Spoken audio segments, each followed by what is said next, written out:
Hey everybody, what's going on? It's been a while since I posted. I just had some life stuff going on. So for anyone and everyone who comes across this video, thank you for watching. Hit the like and subscribe button. I have some fun stuff going on in this video. So to catch up with speed from my previous videos, things have changed significantly. I'm no longer going to turn this into a drift build.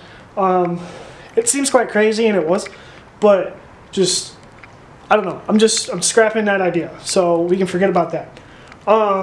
So what we've done recently is we bought a Range Rover. I'm going to use it as a tow rig. I'm going to try to get a trailer. We'll use that as a tow rig and trailer, you know, race cars and stuff. So in today's video, I am doing a rebuild. We bought it for 500 bucks. I stripped it down. It was seized up. It had a bed, had a gasket. The timing was off a couple of teeth. There was an oil leak. It was crazy.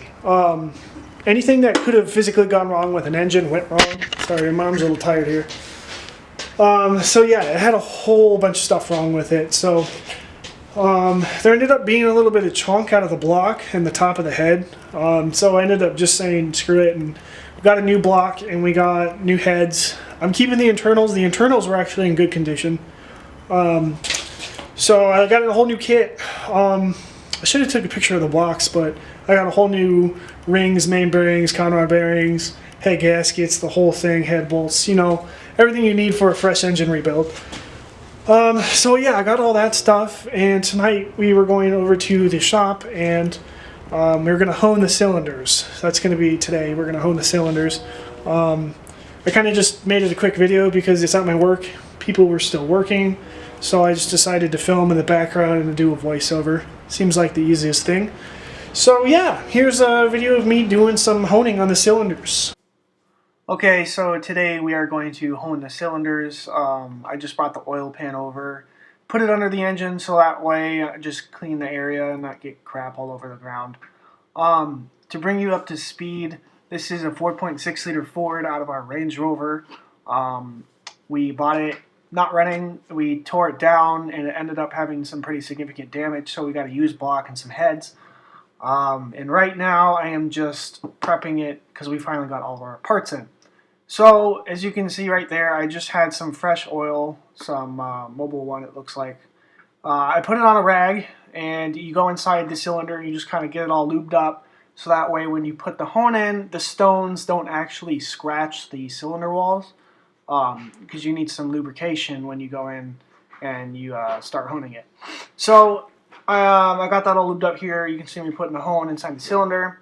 I tend to go at more of a medium to faster speed, and then you just go up and down in a smooth motion for, I want to say, 15 to 25 seconds. And then in between each one, you really want to lube it up, just so you can get a nice even crosshatch and not really damage the inside of the cylinders.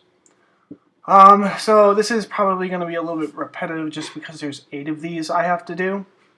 So let me give you a quick overview of what I found when I pulled the block apart. So when I originally pulled the motor, the guy was complaining of, he said the heads were warped, and we didn't know if he actually took the heads off. So I finally got them off, and we ended up finding, I want to say, about a quarter-size chunk out of the block and the head.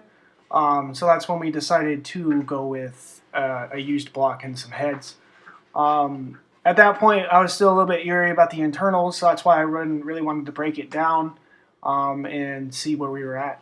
So I finally got it broken down. The pistons, the rods, and the crank ended up looking pretty fine. There wasn't any major wear or anything.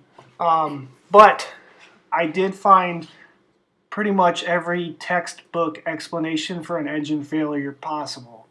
The timing was off a couple teeth. The head gaskets blew. There was a massive oil leak. I'm pretty sure there was some leaking compression because some of the rings were bad. But good thing is this isn't an interference engine, so even if the timing was off a little bit, they didn't hit each other. But I made sure to inspect the pistons and everything before I polished them up, just to make sure there wasn't any damage. So there wasn't. So continuing on here, I'm just doing the same thing on the cylinder, just lube it up. Just you want to make sure you use fresh oil and not some used crap. I've seen that before and it's not very good. So yeah, you just go at that medium speed there, up and down. I sped this up a little bit, so it looks like I'm going extremely fast, but I'm really not.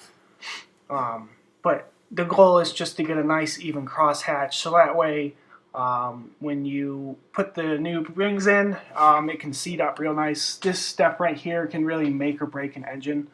It helps seats the rings in after your first startup and driving it around. So it's extremely important that you do this and you really take your time on it. So yeah. So here is the final product after the first pass on all cylinders. We're starting to get a nice even crosshatch there. You might want to do that a couple more times before it's put together. But that's the basic concept there, everything I just did. So just make sure you take your time. Okay, so I'm not going to use the audio from this clip just because I wasn't talking loud enough, like usual. So this is the Range Rover I was just talking about. It's a 2001.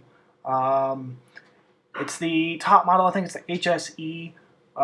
It's pretty nice. It's got 200,000 body miles on it. It's quite a bit, but it's got good tires on it. The paint is honestly, it's flawless for how many miles are on it. It's got the tinted windows. Unfortunately, it does not have the airbags anymore. I'm making a goofy face right there. So here is the inside of the car. The interior is not bad. There's no major rips or tears or anything. Honestly, I haven't really looked at it that much just because this car has been sitting in the same spot for like 3 months. And I haven't really looked at it. But yeah, no, it's a pretty nice car. We got it for a deal. It's about 500 bucks. And once it's running, I think it'll make a pretty sweet car. Yo, real quick though, I just realized the two rear tires on the Range Rover are really good, and the fronts are kind of like, eh.